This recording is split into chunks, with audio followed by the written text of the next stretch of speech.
क्या हम ये मान के चले कि आम आदमी पार्टी आपको दलित चेहरे के तौर पे पेश कर रही है और उत्तर प्रदेश में दलित वोटों को पार्टी की तरफ लाने की जिम्मेदारी आपको दी गई? बीएसपी को मजबूत करने में हमने भी अपने जीवन का महत्वपूर्ण समय लगाया और जो भी कंट्रीब्यूशन बनता था हम भी देते थे। जो बेंजी ने यूपी में काम किए मैं उनकी प्रशंसा करता हूँ और जिस तरह ऐतिहासिक स्मारक बनाए हैं वो निश्चित तौर पे हमें भावुक कर देते हैं, इतना अच्छे बने हैं। मैं उनका सम्मान करता हूँ, इसलिए उनके खिलाफ मैं कुछ नहीं बोलूँगा, लेकिन अपने समाज की लड़ाई तो हमें लड़नी है। अरविंद केजरीवाल जी एक 2008 में जेएनयू में यूथ फॉर इक्वालिटी के प्रोग्राम में शामिल हुए थे, जो संगठन आरक्षण की विरोधी है। आरक्षण के बिना हमारा कुछ भी होना संभव नहीं है और हमने संकल्प किया है कि पूरे भारत के अंदर हम अशोक विजयदशमी के दिन 2025 में अशोक विजयदशमी के पर्व तक इन 5 सालों के अंदर 10 करोड़ लोगों को अपने पूर्वजों की सांस्कृतिक विरासत में, अपनी धरोहर में, बुद्धिज्म के अंदर वापस लाने का काम हम करेंगे। असली हमारा भी लक्ष्य जो है 2022 के अंदर उत्तर प्रदेश में सरकार बनाना है। पूरे देश में बाबा साहेब का और बाबा माननीय कांसेम साहब का जो आंदोलन था, जो कारवां था, वो कारवां आगे बढ़ना चाहिए, रुकना नहीं चाहिए। उसे ए चलाए, बी चलाए, सी चलाए, डी चलाए। अगर मूवमेंट छोड़ के केवल राजनीतिक कुर्सी के पीछे लग जाएं, मंत्री बन के खुश हो जाएं और समाज को कुछ ना दें, तो फिर हमारा होना और एक मरे हुए व्यक्ति में कोई ज्यादा फर्क नहीं है।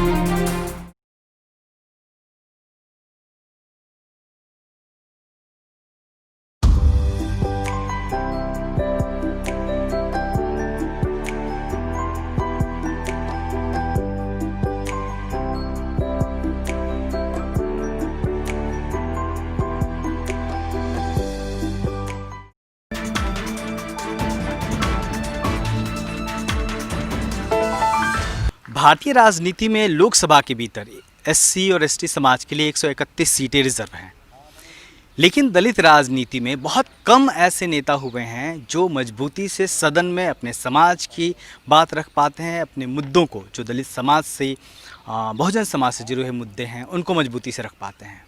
आज हम जिस शख्स से बात करने जा रहे हैं उनकी गिनती ऐसे शख्स के रूप में होती है, ऐसे नेता के रूप में होती है जो अपनी बात मजबूती से सदन के भीतर, पार्टी के भीतर रखने के लिए जाने जाते हैं। आज हम बात करेंगे आम आदमी पार्टी के विधायक राजेंद्र पाल गौतम जी से, जो कि मंत्री भी हैं।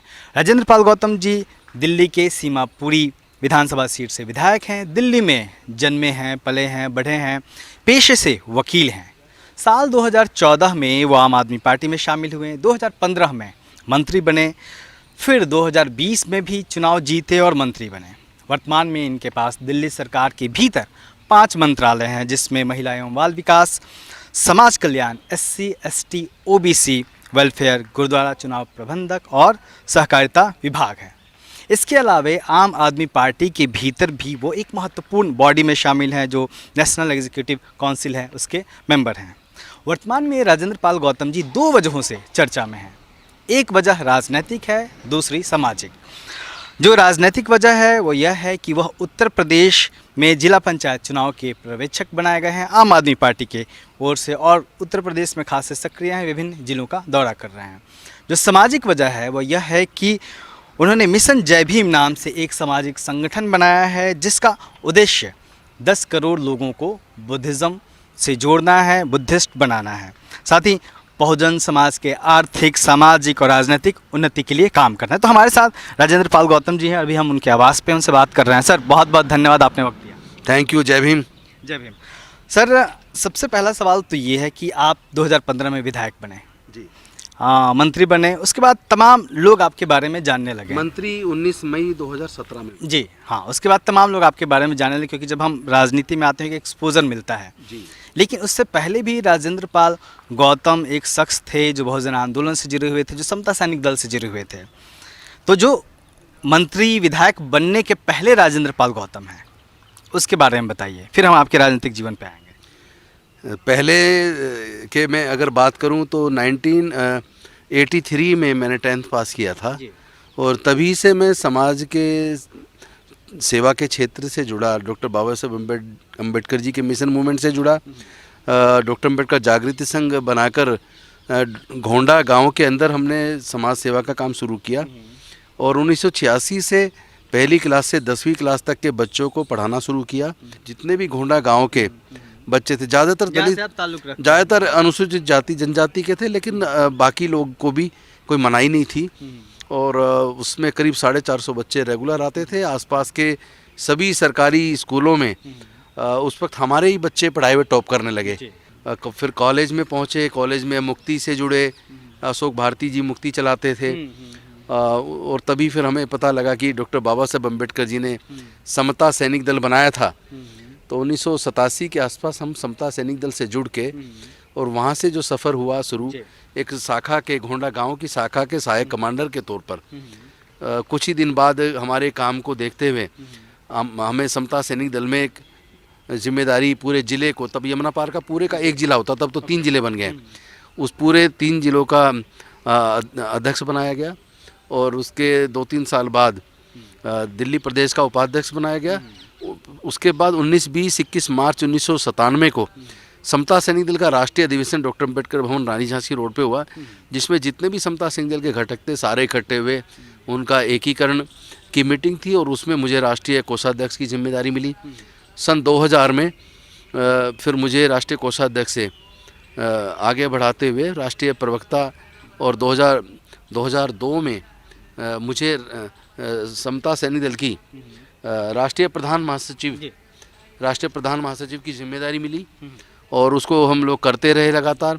इस बीच हमें जो बाबा साहेब के जो 26 अलीपुर रोड थी कोठी, जहाँ बाबा साहेब रहते थे, उस कोठी का आंदोलन हम लगातार हर साल लड़ते रहे। और मिस्टर जिंदल उसके मालिक होते थे, उसने हमारे खिलाफ हाई कोर्ट में केस डाला स्टे का कि ये 100 मीटर तक इस बंगले के नज़दीक ना आए, और हमारी लेकिन जंग जारी रही।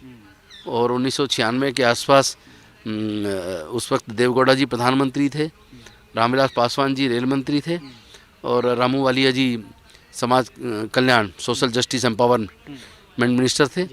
तब फिर उस कोठी को बाबा साहब के स्मारक बनाने के लिए उन्होंने हमारी मांग को मानते हुए डिक्लेयर किया और उसके लिए करीब 12 करोड़ रुपए दिए, और आज वो स्मारक बन के लोगों के सामने है। तो सर, आप जब सामाजिक मूवमेंट में सक्रिय थे, उसके बाद अचानक से आप राजनीतिक मूवमेंट से जुड़े आम आदमी पार्टी में शामिल हो गए। ऐसी कौन सी बात थी आम आदमी पार्टी की कि आपने सोचा कि अब मुझे राजनीति करनी है और आम आदमी पार्टी से जुड़ना है? क्या प्रभावित किया आपको? एक्चुअली हम लोग लगातार आंदोलनरत थे और हमारे हर प्रदर्शन में हमने, मेरे ख्याल से पूरे देश में अगर गिने तो हज़ारों प्रदर्शन किए होंगे। जंतर मंतर पे भी सैकड़ों प्रदर्शन समता सैनिक दल के बैनर तले हमने किए। जब ये अन्ना मूवमेंट चला तो अन्ना मूवमेंट में हम लोग सिर्फ उससे प्रभावित थे कि ये एक अच्छी लड़ाई है, भ्रष्टाचार के खिलाफ लड़ाई है और इसमें हमें जुड़ना चाहिए। तो हम लोग रामलीला मैदान में भी अपने दोस्तों के साथ गए, लेकिन हम उसमें सिर्फ जैसे एक होता है ना, कोई किसी की भावनात्मक रूप से सपोर्ट करने वाला एक मुद्दा था जिस पे आपको लगा। हाँ, तब तक हम उनसे डायरेक्ट वैसे नहीं जुड़े, लेकिन हम उनके साथ सामाजिक तौर पर और भावनात्मक तौर पर जुड़े रहे। और 2012 में जब ये पार्टी बनी और बनने के बाद जब 49 दिन की सरकार बनी तो उसके शपथ ग्रहण समारोह में हम शामिल हुए। तो उसमें जिस तरह की घोषणाएं हुई थी, जो बिजली पानी माफ़ के साथ साथ भ्रष्टाचार को जड़ से ख़त्म करेंगे, और फिर पूरे दिल्ली में जिस तरह का माहौल था, जिस तरह एकदम से भ्रष्टाचार ख़त्म हो गया था। 25 नवंबर 2014 को आम आदमी पार्टी के कुछ साथियों ने मुझसे संपर्क किया। उन्होंने कहा कि आप थोड़ा टाइम दीजिए, आपसे कुछ चर्चा करनी है। मैंने कहा किस लिए करनी है? उन्होंने कहा कुछ आपको आम आदमी पार्टी से हम चाहते हैं कि आप हमारे यहाँ सीमापुरी क्षेत्र में रहते हैं, यहाँ से आप क्यों नहीं लड़ते? तो मैंने कहा यार मुझे राजनीति में इंटरेस्ट नहीं है, मैं तो सोशल वर्कर हूँ। मैंने उनसे बात की, उन्होंने कहा कि आप मतलब समता सैनिक दल के माध्यम से क्या क्या काम कर रहे हैं। फिर मैंने बताया कि उन्होंने कहा कि यही काम हम यहाँ कर रहे हैं, तो अगर आप चाहते हो बड़े पैमाने पर राष्ट्रीय स्तर पर आप बड़ा काम कर पाओ तो आप क्यों नहीं हमारे साथ आते हैं। तो मुझे एक पल भर के अंदर फैसला लेना था। तो मुझे भी फिर ये लगा कि हम लोग जाके डीएम एसएसपी के सामने डिमांड रखते हैं, मुख्यमंत्री के सामने डिमांड रखते हैं, और कई बार डिमांड ज़्यादातर टाइम पे मानी नहीं जाती। तो अगर ये चाहते हैं हम राजनीति में आए तो फिर राजनीति में आके ही हम शायद समाज को ज़्यादा कुछ दे पाएंगे। तो ये सोच के फिर हमने फैसला किया कि ठीक है, हम राजनीति से जुड़ जाते हैं। आपने राजनीति को नहीं चुना, राजनीति ने आपको चुन लिया। राजनीति ने हमें चुना। पहली जो बैठक हुई थी आपकी, जो बड़ी बैठक थी पार्टी के बड़े नेताओं के साथ, जिसमें केजरीवाल जी सिसोदिया शामिल हैं, तो वो कैसी बैठक थी, उसकी क्या यादें हैं? जब टिकट हो गए सबके तो चुनाव की लड़ना तैयारी चल रही थी। उसमें कौशाम्बी में एक मीटिंग थी पार्टी की, जहाँ मुख्यमंत्री जो हैं हमारे अरविंद जी, वो और मनीष जी दोनों थे, बाकी भी सारे सीनियर नेतागण थे। लेकिन हम वहाँ दूर से जैसे मतलब पर्सनल बात उनसे नहीं हो पाई, लेकिन उन्होंने अपने दिशा निर्देश चुनाव के लिए हमें दिए, तो उनसे बातचीत होने के बाद अपने चुनाव में लग गए।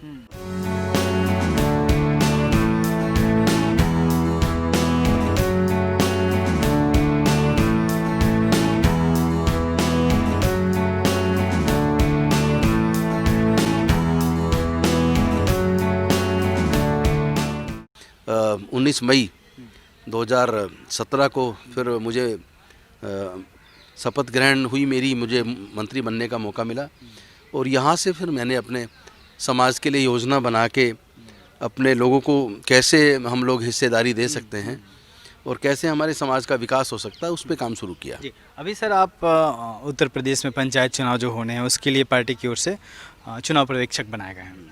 उत्तर प्रदेश में बहुजन समाज पार्टी एक बड़ी पार्टी है, एक माना जाता है कि जो दलित वोट हैं वो बहुजन समाज पार्टी के पास हैं, एक बड़ा उसका जो तबका है। तो क्या हम ये मान के चले कि आम आदमी पार्टी आपको दलित चेहरे के तौर पे पेश कर रही है और उत्तर प्रदेश में दलित वोटों को पार्टी की तरफ लाने की जिम्मेदारी आपको दी गई है? नहीं, मैं समझता हूँ पहले तो हम लोग भी भावनात्मक दृष्टि से पूरी तरह बीएसपी के साथ जुड़े रहे हैं। समता सैनिक दल में अलाउ नहीं था किसी राजनीतिक पार्टी में पद लेना, अदरवाइज बीएसपी को मजबूत करने में हमने भी अपने जीवन का महत्वपूर्ण समय लगाया और जो भी कंट्रीब्यूशन बनता था हम भी देते थे। लेकिन जो बहन जी ने यूपी में काम किए, मैं उनकी प्रशंसा करता हूँ, और जिस तरह ऐतिहासिक स्मारक बनाए हैं वो निश्चित तौर पे हमें भावुक कर देते हैं, इतना अच्छे बने हैं, वो इतिहास का हिस्सा बन गए। लेकिन अब मैं नहीं जानता कि क्या मजबूरी है बहन जी की, अब वो सामाजिक मुद्दों पर प्रखर नहीं है, और समाज जिस तरह उनको प्यार तो करता ही था, अभी भी करता है, लेकिन समाज को तो उनके हक के लिए लड़ने वाला व्यक्ति भी चाहिए। ठीक है, उनकी हो सकता है कुछ मजबूरियों में मैं उनका सम्मान करता हूँ, इसलिए उनके खिलाफ मैं कुछ नहीं बोलूँगा, लेकिन अपने समाज की लड़ाई तो हमें लड़नी है। मैं एक जिम्मेदार पार्टी का एक सिपाही हूँ, और पार्टी को एक्सपेंड करना, पूरे देश में जाना है। केवल दलित चेहरे की बात नहीं है, केवल कोई बीएसपी का वोट बैंक कम हो वो मुद्दा केवल वो नहीं है। वोट बैंक किसी का नहीं होता है, जनता जो है वो किसी का वोट बैंक नहीं होती, जो उनके लिए काम करता है वो उससे जुड़ते हैं। दो तरह के मॉडल देश के अंदर हैं आज। एक मॉडल है गुजरात मॉडल, जिसमें विपक्ष की आवाज़ को ख़त्म किया जाता है, दबाया जाता है, और बोलने वालों के खिलाफ रासुका लगा के जेल में डाला जाता है, इनकम टैक्स के छापे डाले जाते हैं, ईडी का छापा डलवाया जाता है, उनको बर्बाद किया जाता है, मतलब विपक्ष ना रहे कोई, और पूरी तरह पूंजीवादियों को पूरी देश की ज़मीन धीरे धीरे उनके हवाले की जा रही है। तो वो गुजरात मॉडल देश को बर्बाद कर रहा है। ऐसे में मैं समझता हूँ अगर कोई मॉडल है जिसकी पूरे देश को ज़रूरत है तो वो आम आदमी पार्टी का दिल्ली का मॉडल है, जहाँ गरीब से गरीब लोगों को ध्यान में रखते हुए योजना बनती है। जैसे जय भीम मुख्यमंत्री प्रतिभा विकास योजना बनी, उसमें 15,000 बच्चों को सिविल सर्विसेज की, इंजीनियरिंग की, मेडिकल की, जुडिशरी की तमाम तरह की कोचिंग हम दे रहे हैं। तो उसमें 6,000 SC/ST का है, 6,000 OBC का है, 6,000 EWS जनरल कैटेगरी का है, और साथ ही साथ जिस तरह हमने वहाँ सीवर की मशीनों के मालिक अपने समाज के लोगों को बनाया, उस जाति के लोगों को बनाया है, उनको हमने एंटरप्रेन्योर बनाया। तो मैं समझता हूँ जो भय का वातावरण है जो आप लोगों ने किए, जो भय का वातावरण पूरे देश में है, और जो जिस तरह की राजनीति है, जाति धर्म की राजनीति, उसको खत्म करके काम की राजनीति पे आना होगा। आपने केजरीवाल मॉडल की बात की, दिल्ली मॉडल की बात की। एक आरोप लगता रहा शुरू से पब्लिक डोमेन में है कि अरविंद केजरीवाल जी एक 2008 में JNU में यूथ फॉर इक्वालिटी के प्रोग्राम में शामिल हुए थे, जो संगठन आरक्षण की विरोधी है। उसको लेकर लगातार विपक्ष निशाना साधता है कि आम आदमी पार्टी शायद आरक्षण विरोधी है। तो क्या आम आदमी पार्टी इस आरोप को कैसे देखते हैं आप? देखिए, आरक्षण के पक्षधर हैं। आरक्षण के बिना हमारा कुछ भी होना संभव नहीं है। आरक्षण ना होता तो मैं आज मंत्री भी ना होता, MLA भी ना होता। तो हम अगर MLA बने तो बाबा साहेब का बलिदान है, सेक्रीफाइस है, और उनका दिया हुआ। आरक्षण ना होता तो शायद वकील भी नहीं बन पाते, पढ़ भी नहीं पाते। तो हम जो कुछ भी हैं केवल और केवल डॉक्टर बाबा साहेब अम्बेडकर जी की वजह से हैं। रही बात अरविंद केजरीवाल जी की, तो उनसे ये सवाल जंतर मंतर पे भी पूछा गया था, जब रोहित वेमुला वाले कांड के ऊपर बहुत बड़ा प्रदर्शन था, जिसमें आम आदमी पार्टी के सारे बड़े नेता शामिल हुए थे, और हम नीचे मंच से नीचे सामने बैठे थे पब्लिक के बीच में। और उस वक्त जब अरविंद जी आए थे तो उनसे उस वक्त सवाल किया गया था। उस वक्त भी उन्होंने कहा था कि आरक्षण के हम समर्थक हैं, और क्लियर सबके सामने कह रहे हैं, जो भी करता है दुष्प्रचार करता है। आरक्षण के बिना इस समाज का विकास संभव नहीं है, और चूंकि अभी बहुत ज़्यादा पिछड़ा हुआ, अभी कुछ ज़्यादा तरक्की नहीं आई है, ज़्यादा उनको शेयर मिला नहीं है, इसलिए अभी आरक्षण की सख्त ज़रूरत है। बल्कि अभी आरक्षण के साथ साथ अच्छे एजुकेशन सिस्टम को और हेल्थ सिस्टम को सुधारने की ज़रूरत है, ये उन्होंने कहा था। हाँ, उन्होंने एक बात जरूर जोड़ी थी कि आरक्षण का लाभ थोड़ा बढ़ाया जाए। जो लोग गांव देहात में से बाहर नहीं निकल पाए हैं, जिनको उसका हक नहीं मिला है, उनको भी उसका हक मिले। मैं इस फेवर में हूँ। लाभान्वित नहीं। हाँ, ये उनके शब्द थे, और वो ऑन रिकॉर्ड डोमेन में, पब्लिक के डोमेन में है। हाँ सर, आप एक खबर ये भी उड़ रही है कि आप लोगों की मुलाकात अखिलेश यादव से हुई है, तो क्या विधानसभा चुनाव में आम आदमी पार्टी सपा से गठबंधन करने वाली है, ऐसा कुछ सीन बन रहा है क्या? चुनाव तो हम लोग मजबूती के साथ लड़ रहे हैं, अपने संगठन का निर्माण कर रहे हैं, और इस जिला पंचायत चुनाव को हम अवसर की तरह देख रहे हैं कि इस अवसर पर, इस चुनाव के माध्यम से हम अपना संगठन को तैयार कर लेते हैं, और अपने जो बूथ लेवल के इंचार्ज का गठन कर लेते हैं, और अपनी पॉलिसीज़ को गांव-गांव तक पहुंचा देते हैं। असली हमारा भी लक्ष्य जो है 2022 के अंदर उत्तर प्रदेश में सरकार बनाना है, और उसमें अगर लाइक माइंडेड लोगों के साथ इस दमनकारी सरकार को हराने के लिए अगर हमें किसी से बात भी करनी पड़ी, तो संभवतः हमारा जो केंद्रीय नेतृत्व है उस पर जरूर निश्चित तौर पर फैसला लेगा। आपके पास दिल्ली सरकार में तमाम वेलफेयर के डिपार्टमेंट हैं, मैं 5 काम आपसे पूछूं कि कौन से मजबूत काम किए हैं जिससे समाज को बहुत बड़ा फायदा हुआ है, तो आप क्या गिनाएंगे? पहला, जय भीम मुख्यमंत्री प्रतिभा विकास योजना, जिसमें गरीब से गरीब के बच्चे को, वो आईएएस बनना चाहता है, डॉक्टर बनना चाहता है, इंजीनियर बनना चाहता है, जज बनना चाहता है, तो आजकल एग्ज़ाम ऐसे डिज़ाइन होता है कि कोचिंग जो बच्चे लेते हैं वही सफल हो पाते, बाकी नहीं हो पाते। तो उनका सपना पूरा हो, उसके लिए हम लोग ये जय भीम मुख्यमंत्री प्रतिभा विकास योजना लेके आए थे, जिससे जहाँ दिल्ली आईआईटी के अंदर अरविंद केजरीवाल जी के बेटे का एडमिशन हुआ, उसी जगह पर हमारे समाज के एक मजदूर के बेटे का भी एडमिशन उसी आईआईटी दिल्ली में हुआ। दूसरी, जो हमारे लोग सीवर में 5-7 हज़ार के कमाने के लिए, महीने में 5-6 हज़ार कमाने के लिए उतरते थे, अपनी जान गंवा जाते थे, और पूरे दुनिया में शर्मसार देश होता था, और हमारे समाज के लोगों की तो जान जाती थी। तो हमारे लिए वो बहुत ज़्यादा दुखदाई था। जब मैं मंत्री बना, उस तरह 4 घटना घटी 1.5 महीने के अंदर, जिसमें करीब 11 लोगों की डेथ हुई। तो उस वक्त मैंने फैसला लिया कि हमें कुछ मैकेनाइज तरीके से सीवर क्लीनिंग पे काम करना पड़ेगा। तो दूसरा चैलेंज था कि मैकेनाइज तरीके से करेंगे तो जो लोग उससे अपना गुजर बसर करते थे सीवर क्लीनिंग से, उनका क्या होगा। तो उस पर फिर हमने फैसला लिया कि जो मशीनें आएंगी उन्हीं परिवारों को उसका मालिक बनाएंगे, और समाज को उसका मालिक बनाएंगे जो उस काम से जुड़े थे। और तीसरा, एक विदेशों में हमारे बच्चे जो हायर एजुकेशन में जाते हैं, उनको फाइनेंशियल असिस्टेंस हम लोग दें, उस पर योजना बनाइए। वो अलग बात है कि जैसी योजना बन के लागू, इस कोविड आ गया और इस साल कोई बच्चा अभी तक किसी ने अप्लाई भी शायद कोई नहीं कर पाया, तो हम उसको और बेहतर बना के उस स्कीम तो फाइनल है, पब्लिक के लिए ऑलरेडी नोटिफाई हो चुकी है, अखबार में ऐड भी आ चुका है। तो तीसरी स्कीम ये हमने बनाई है, और उसमें भी हम अभी और बेहतर, और भी अच्छा सुधार उस पर हम करने वाले हैं नेक्स्ट कमिंग सेशन में।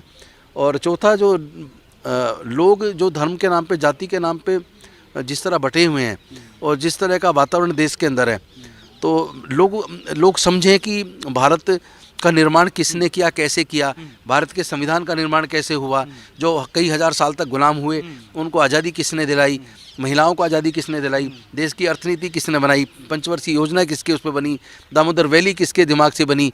तो ये जो बाबा साहेब का बहुआयामी चरित्र था, उसके हमने 3 चैप्टर लिखवाए, 6th क्लास के लिए, 7th क्लास के लिए, 8th के लिए, और उसके किताब के फॉर्म में लाके हमने स्कूलों के अंदर उसको लगाया, और वो आज लागू है। कि हमारे यहाँ जिस तरह पेंशन जो थी, चाहे विकलांगों के लिए हो, चाहे विडोज़ के लिए हो, चाहे डिफरेंटली एबल्ड के लिए हो, वो हमने डबल की। अच्छा। उस पेंशन को डबल किया, और इसके साथ साथ जो आंगनवाड़ी वर्कर्स और आंगनवाड़ी हेल्पर थी, उनकी भी तनख्वाह को डबल किया। काम उनसे ज़्यादा लिया जाता है और उनको पैसा बहुत कम दिया जाता था। पूरे देश में इतना पैसा कहीं नहीं मिलता। दिल्ली ने उनको डबल करके और उनको टैबलेट भी दिया है, ताकि वो जो आहार बढ़ता है, पौष्टिक आहार या वैक्सीनेशन होता है, उसका पूरा रिकॉर्ड लगातार लोगों का उस पर डालें, तो वो उस पर डलता है।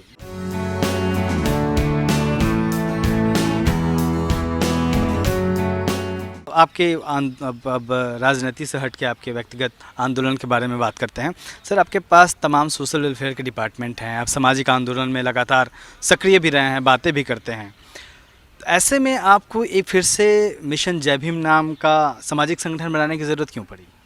एक्चुअली जो हमारे पहले से ही संगठन है, नए नए बनाने की ज़रूरत तो नहीं है, लेकिन वो जहाँ वहाँ पे जो पदाधिकारी जमे हुए हैं वो किसी और से ना तो सलाह लेना चाहते हैं और ना ही किसी को ये समझते हैं कि कोई बेहतर सजेस्ट कर सकता है।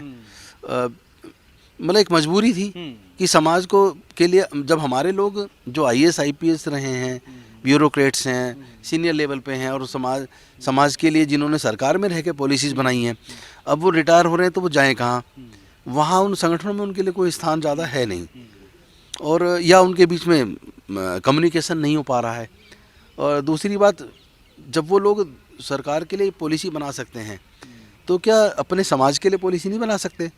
तो हमारा लक्ष्य था जो हमारे जो लोग रिटायर्ड लोग हैं उनको लेके, या जो लोग सरकार में हैं लेकिन पॉलिटिकली वो नहीं एक्टिव हो सकते हैं लेकिन सामाजिक काम के लिए तो हो सकते हैं। हम केवल सरकार के ऊपर निर्भर हैं। सरकार में कई तरह की समस्याएं थे, कई बार ब्यूरोक्रेट से उसमें समस्या पैदा करते हैं। कोई भी स्कीम बनाओ तो कोई ना कोई दिक्कत आती है।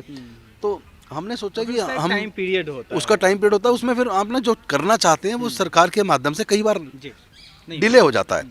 तो हमने सोचा कि एक मिशन जय भीम, चूँकि एक जब धार्मिक जो बात थी, जो बुद्धिज़्म की तरफ जाने वाली बात थी, कई संगठन भी उसके लिए एग्री नहीं होते हैं, है ना। तो वो कहाँ से हो, किससे हम बात करते? भारतीय बौद्ध महासभा के कई टुकड़े हुए हैं, हमारे समता सिंह दल के, इन दोनों संगठन से मुझे मतलब दिल से बहुत ज़्यादा प्यार है। मैं आज भी एक समता सिंह दल का सिपाही अपने आप को मानता हूँ। वहीं से ट्रेंड हम लोग हुए हैं और उसकी सख्त ज़रूरत भी है देश को, ख़ास तौर पर अनुसूचित जाति जनजाति पिछड़े वर्ग के लोगों को सख्त ज़रूरत है। लेकिन वो भी, उसमें भी बिखराव है, भारतीय बौद्ध महासभा में भी बिखराव है। तो अब करें क्या? कौन से एक से बात करते तो दूसरा नाराज़ हो जाए, नहीं तो शायद हमें ज़रूरत ही नहीं पड़ती बनाने की। तो हमने सोचा हमें काम को आगे बढ़ाना है। जो हमारे महापुरुष हुए हैं उनके जीवन संघर्ष को लोगों तक कैसे लाएं, किताब के फॉर्म में लेके आएँ, जब वर्कशॉप्स हों, मीटिंग्स हों, तो वहाँ आप दूसरे जो हमारे संगठन, स्थापित संगठन है, हम उनसे उम्मीद करें तो वहाँ कुछ लिमिटेशन है हमारी जो बहुत ज़्यादा। कितना आगे बढ़ चुका है यह संगठन, क्या क्या हो चुका है, क्या क्या करने की योजना है? मिशन जय भीम में बहुत सारे ऑफिसर्स रिटायर्ड भी और प्रेजेंट में जो नौकरी में वो भी जुड़े हैं। पूरे भारत से जुड़ रहे हैं लोग, बड़ी मात्रा में जुड़ रहे हैं। सब लोग कंट्रीब्यूशन भी दे रहे हैं, ऑन रिकॉर्ड चेक से लोग अकाउंट में उसके जमा करें। मैं उसमें किसी पोस्ट पे नहीं हूँ, मैं केवल मेंटर हूँ कि मैंने सबको जोड़ के कोशिश की यार कुछ ये करना चाहिए समाज के लिए। तो करने वाले तो हमारे बाकी साथी हैं, पर मैं भी उसमें एक सलाहकार कह लीजिए, या जिस तरह आप चाहें उसको, आप जो शब्द देना चाहें दे सकते हैं। उसमें हम लोग सब लोग मिल के कंट्रीब्यूशन कर रहे हैं। और हमने एक लैंड दिल्ली के अंदर उसके लिए लेने के लिए एग्रीमेंट किया है, जिसमें हम परमानेंट कैडर सेंटर स्थापित करेंगे, जहां अपने समाज के महापुरुषों का जीवन संघर्ष पढ़ाएंगे। 1 महीने का कोर्स, 2 महीने का कोर्स डिज़ाइन करके, तो उसमें चाहे छोटी डॉक्यूमेंट्री फिल्म्स के माध्यम से या दूसरे क्लास लेके, या और जो तरीके हो सकते हैं वर्कशॉप देके, अपने लोगों को हम कैटराइज करेंगे और उनको बताएंगे कि हमारे हज़ारों साल तक हम गुलाम क्यों रहे, फिर हम आज़ाद हुए तो कैसे हुए, किसने हमारे लिए लड़ाई लड़ी, और हमारा समाज के प्रति क्या जिम्मेदारियां हैं, किस तरह हमारे पूर्वज क्या थे, हमारा धर्म क्या था, हमारी सांस्कृतिक विरासत क्या थी। तो हम अपने लोगों को कैटराइज करके समाज के बीच में भेजेंगे। साथ ही साथ अपने समाज के विकास की आर्थिक नीतियाँ बनाएंगे ताकि हम आत्मनिर्भर भी बन सकें। सरकारों के भरोसे एक लिमिट तक आगे बढ़ सकते हैं। अब आप देख लीजिए, अग्रसेन, महाराजा अग्रसेन हॉस्पिटल, महाराजा अग्रसेन कॉलेज, दुनिया भर की चीज़ें उन लोगों ने बनाई है। तो वो एक आदमी थोड़ा बना रहा है, उनके भी अंदर ग्रुप है, वो ग्रुप मिलके कंट्रीब्यूट करके, और वो लोग संगठन के माध्यम से बीएचयू बना हो, चाहे एमयू बना हो, वो तो अगर दूसरे लोग कर सकते हैं, हम दूसरे लोगों की बुराई ना सीखें, बुरे काम ना सीखें, पर जो उन्होंने अच्छे काम किए हैं वो तो हमें सीखने चाहिए। अगर वो लोग अपने कॉलेज बना सकते हैं, हम क्यों नहीं बना सकते? वो लोग अपने समाज के लिए आर्थिक नीतियाँ बना सकते हैं, हम क्यों नहीं बना सकते? ये तमाम काम करने की योजना है। सर मेरे आखिरी हमने 2 किताबें निकाली हैं। पहली किताब बाबा साहेब की जीवनी पर संक्षिप्त है, 44 पेज की, मतलब सस्ता उपलब्ध हो। अभी तक हमारे आइकॉन्स के बारे में जितनी किताबें मार्केट में महंगी बहुत हैं, लोग खरीद नहीं पाते, या और फिर मोटी भी बहुत है, तो ज़्यादातर लोग नहीं पढ़ते। वो सोचते हैं खरीद भी ली तो अच्छा बहुत मोटी है, चलो पढ़ूंगा बाद में। वो कहते हैं ना, कल से करूंगा, तो टुमारो नेवर कम्स, कल कभी नहीं आता, जिसने करना आज से करना होगा। तो हमने सोचा कि ऐसी किताब दे जिसको पढ़ने बैठे तो 2 घंटे में पूरा पढ़ ले, 2-3 घंटे में। तो बाबा साहेब के जीवन संघर्ष पे हम 6 दिसंबर पे पहली किताब लेके आए, और 3 जनवरी को सावित्रीबाई फुले जी के जन्मदिवस पर हम दूसरी किताब लेके आए। तीसरी किताब हम लोग फरवरी के अंदर माता रमाबाई के ऊपर ला रहे हैं, क्योंकि बाबा साहब कैसे बने, डॉक्टर अम्बेडकर इतना बड़ा कद कैसे बने, तो उनके पीछे जो सेक्रीफाइस माता रमाबाई जी ने किया था वो कहीं दिखता नहीं है, तो हम उनके ऊपर भी किताब ला रहे हैं। फिर उसके बाद मार्च के अंदर मानवर कांसीराम साहब का बर्थडे है, हम उनके ऊपर किताब ला रहे हैं। तो जितने हमारे बहुजन आइकॉन्स हैं, हम सबके संदर्भ में, सबके जीवन संघर्ष के ऊपर हम छोटी छोटी किताबें ला रहे हैं, 40, 50, 60 पेज की बात की आपने। मैं देख रहा था कि आपके दरवाजे पे भी मानव कांसीराम की तस्वीर है जी। राजनीति के भीतर आपका आदर्श पुरुष कौन है? निश्चित तौर पे सबसे पहले तो बाबा साहब हैं, जी। उसके बाद मानवर कांसीराम जी हैं। उनसे आप ज़्यादा प्रभावित हैं? उन्हीं से प्रभावित हैं, और हमारे अंदर जितना भी सोच डेवलप हुई है वो उन्हीं की दी हुई सोच है। और अरविंद जी मेरे नेता हैं, और उन्होंने, अरविंद जी ने डिटर्मिनेशन दिया है कि कैसे हम, मतलब कोई भी व्यक्ति छोटा नहीं है, कमज़ोर नहीं है। कोई भी व्यक्ति अगर डिटरमाइन होके और लगन के साथ एक किसी काम में ईमानदारी से जुट जाए तो लक्ष्य को हासिल कर सकता है। तो ये जो अरविंद जी ने कुछ ही समय के अंदर करके दिखाया है भारत के अंदर, तो एक डिटर्मिनेशन इनसे भी सीखने को मिला है। लेकिन जो बाबा साहेब और मानवर कांसीराम साहब से एक विरासत है पूरी जो मिली है, और मैं सोचता हूँ कि उनके बाद उसको कौन लेके चलेगा। पूरे देश में बाबा साहेब का और मानवर कांसीराम साहब का जो आंदोलन था, जो कारवां था, वो कारवां आगे बढ़ना चाहिए, रुकना नहीं चाहिए। उसे ए चलाए, बी चलाए, सी चलाए, डी चलाए। राजनीति में कुर्सियाँ तो आती जाती रहती हैं, टेम्परेरी हैं। कोई मंत्री है, कोई सांसद है, कल था आज नहीं है। उदित राज जी कल थे आज नहीं है, हो सकता है कल फिर बन जाएं। सर मुझे लेकिन जो बाबा साहेब का और मनोहर कांसीराम साहब का जो मिशन मूवमेंट है वो समाज के लिए बहुत महत्वपूर्ण है। अगर मूवमेंट छोड़ के केवल राजनीतिक कुर्सी के पीछे लग जाएं, मंत्री बन के खुश हो जाएं और समाज को कुछ ना दें, तो फिर हमारा होना और एक मरे हुए व्यक्ति में कोई ज़्यादा फर्क नहीं है। सर मैंने जब इस खबर की शुरुआत की थी तो मैंने एक लाइन कही थी कि 131 सीटें रिजर्व है लोकसभा में SC/ST के लिए। इसी तरीके से देश के विभिन्न राज्यों में विधानसभाओं में सीटें रिजर्व हैं। मतलब कुल मिला के सैकड़ों लोग हैं जो आरक्षित पदों से चुन के आते हैं। इसके बावजूद जो दलित पॉलिटिक्स की जो स्थिति है, या फिर पॉलिटिक्स के भीतर जो दलित नेताओं की स्थिति है, आप उसको कहाँ देखते हैं? आप उसकी उस स्थिति को कैसे आंकते हैं? मैं समझता हूँ ज़्यादातर लोग जो राजनीति के अंदर अनुसूचित जाति जनजाति से या पिछड़े वर्ग से आए हैं, वो लोग मिशन मूवमेंट वाले नहीं हैं। उन्होंने अभी ये नहीं पढ़ा कि हम जो बने हैं, जो पद हमें मिले, वो किसकी कुर्बानी से मिले हैं, और उनके अंदर समाज के प्रति जो सच्चा समर्पण होना चाहिए, शायद उसका अभाव है। दूसरा, उनमें डर उन्होंने अपने आप पैदा कर लिया कि अगर हम अपने समाज के मुद्दों को उठाएंगे तो फिर हम दोबारा नहीं रह सकते। ये सोच गलत है। आप अगर ईमानदार हैं, मिशन के प्रति वफादार हैं, अपनी पॉलिटिकल पार्टी के प्रति वफादार हैं, और आप अपने जिस समाज को रिप्रेजेंट करते हैं, आप उनके मुद्दों को मजबूती से अगर उठाएंगे तो मैं समझता हूँ आप और ज़्यादा मजबूत होंगे। आप कमज़ोर नहीं होंगे। आपको कोई कमज़ोर कर नहीं सकता। और रही बात कुर्सी से, अगर केवल कुर्सी से प्यार करेंगे तो कुर्सी तो किसी की आज तक बची नहीं, सबकी गई है, सबको जाना है। अगर हर आदमी ये तय कर ले ना कि मैं यहाँ रिजर्वेशन से हूँ, अपने समाज को रिप्रेजेंट कर रहा हूँ, ये मेरा मोरल दायित्व भी है, सामाजिक दायित्व भी है, और राजनीतिक दायित्व भी है, और कॉन्स्टिट्यूशनल दायित्व भी है, तो मुझे अपने समाज के हक और अधिकार की बात के लिए लड़ना ही है। अगर वो ये सोच ले तो फिर तो जितनी मर्जी टिकट काट ले कोई पॉलिटिकल पार्टी, जो भी आएगा वही, किसी न किसी को रिजर्व सीट पे किसी न किसी को देना है। तो जो भी आए वो सोच ले कि मैं समाज को रिप्रेजेंट कर रहा हूँ और मैं अपने हक अधिकार के, अपने समाज के हक अधिकार के लिए इस कुर्सी पे हूँ। सर मेरा आखिरी सवाल है आपसे कि एक व्यक्ति के तौर पे और एक राजनेता के तौर पे आपके जीवन का उद्देश्य क्या है? मेरा तो एक ही उद्देश्य है, दोनों तरफ से, व्यक्तिगत और राजनीतिक। व्यक्तिगत भी और राजनीतिक भी। जब मैं राजनीति में नहीं था, जो तब काम कर रहा था, आज भी वही काम कर रहा हूँ। तब भी मैं समाज के निर्माण में लगा था, सबको जोड़ने में लगा था, अवेकनिंग करने में लगा था। आज भी मैं वही कर रहा हूँ। और मैं आज भी, मेरे दरवाजे जैसे पहले खुले थे आज भी खुले हैं। ना मैं तब सिक्योरिटी रखता था, ना आज सिक्योरिटी किसी को मिलेगी। तो मुझे लगता है मेरे समाज के लोगों के बीच जाके उनको जागरूक करना जरूरी है।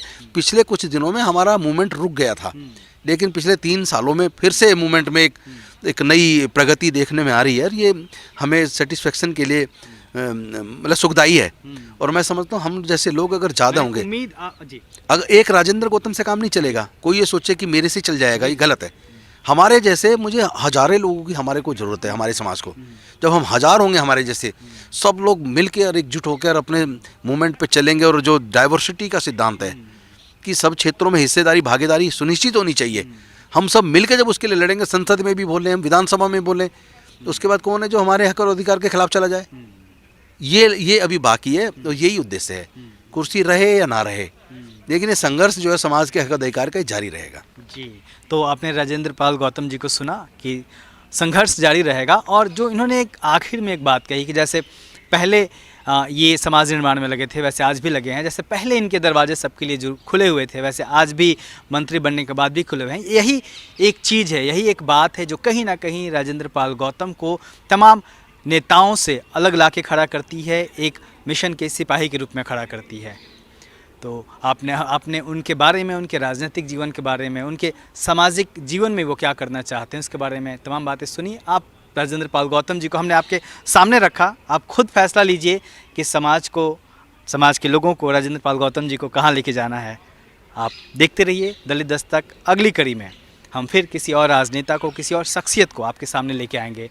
तब तक बने रहिए हमारे साथ, देखते रहिए दलित दस्तक। जय भीम। क्या हम ये मान के चले कि आम आदमी पार्टी आपको दलित चेहरे के तौर पे पेश कर रही है और उत्तर प्रदेश में दलित वोटों को पार्टी की तरफ लाने की जिम्मेदारी आपको दी गई? बीएसपी को मजबूत करने में हमने भी अपने जीवन का महत्वपूर्ण समय लगाया और जो भी कंट्रीब्यूशन बनता था हम भी देते थे।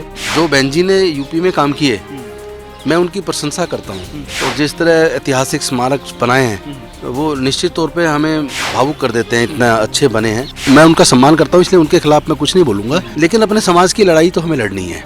अरविंद केजरीवाल जी एक 2008 में जेएनयू में यूथ फॉर इक्वालिटी के प्रोग्राम में शामिल हुए थे, जो संगठन आरक्षण की विरोधी है। आरक्षण के बिना हमारा कुछ भी होना संभव नहीं है, और हमने संकल्प किया है कि पूरे भारत के अंदर हम अशोक विजयदशमी के दिन 2025 में, अशोक विजयदशमी के पर्व तक, इन 5 सालों के अंदर 10 करोड़ लोगों को अपने पूर्वजों की सांस्कृतिक विरासत में, अपनी धरोहर में, बुद्धिज्म के अंदर वापस लाने का काम हम करेंगे। असली हमारा भी लक्ष्य जो है 2022 के अंदर उत्तर प्रदेश में सरकार बनाना है। पूरे देश में बाबा साहेब का और बाबा मानवर कांसेम साहब का जो आंदोलन था, जो कारवां था, वो कारवां आगे बढ़ना चाहिए, रुकना नहीं चाहिए। उसे ए चलाए, बी चलाए, सी चलाए, डी चलाए। अगर मूवमेंट छोड़ के केवल राजनीतिक कुर्सी के पीछे लग जाएं, मंत्री बन के खुश हो जाएं और समाज को कुछ ना दें, तो फिर हमारा होना और एक मरे हुए व्यक्ति में कोई ज्यादा फर्क नहीं है। दलित दस्तक आपका अपना चैनल है।